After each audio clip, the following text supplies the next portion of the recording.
In 1510, inside the walled cathedral complex of Fromborg, Poland, Nicolaus Copernicus was finalizing a model of the universe that would eventually change history.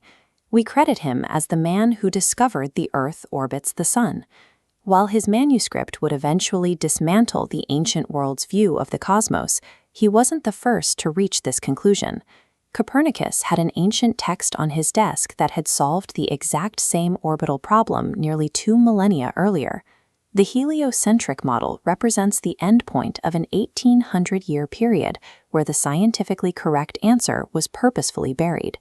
In 270 BC, on the Greek island of Samos, a mathematician named Aristarchus stood under a sky entirely unpolluted by artificial light.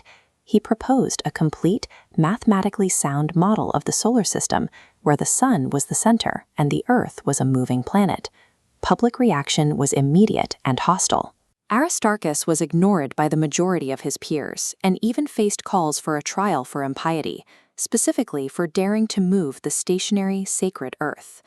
While it is tempting to blame this rejection on ancient ignorance, the truth is that the scholars of the era had a rigorously logical reason to dismiss him.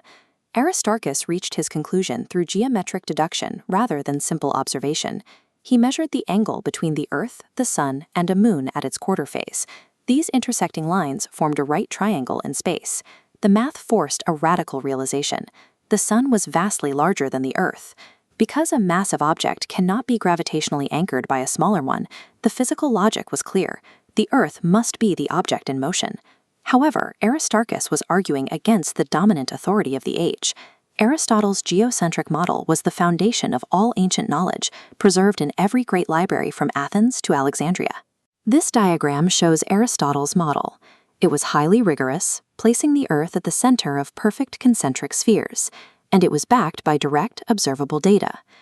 Aristotle's supporters raised a single, insurmountable scientific objection to the moving Earth theory, the parallax problem. If the Earth travels along an orbit, the position of foreground stars should visually shift against the distant background stars. This is stellar parallax. But when ancient astronomers looked up, the stars were perfectly, stubbornly still. Aristarchus lacked visible proof for his math. Because his model contradicted the best available visual evidence, the scientific method of the day required it to be discarded. His model survived only as a single dismissive footnote in a book by Archimedes, who mentioned it only to explain why it was wrong. Aristotle's model triumphed because it aligned with what the human eye could actually see. For 18 centuries, civilization evolved and human empires fell, while the correct model of the universe gathered dust in the dark. In 1510, Copernicus finally reached the same mathematical conclusion as the ancient Greeks. Early, unpublished drafts of Copernicus's work show that he was well aware of his predecessor, explicitly citing Aristarchus by name. Before his final manuscript went to print, Copernicus deleted the citation. He published the truth, but chose to present it as his own discovery. This 1800-year gap illustrates the difficulty of establishing a new scientific framework when the prevailing authority is backed by the limit of human vision. The question remains, why couldn't the ancients see the stars shift? Aristarchus was completely right about stellar parallax. The distant stars do indeed shift in the sky, exactly as his geometric model predicted.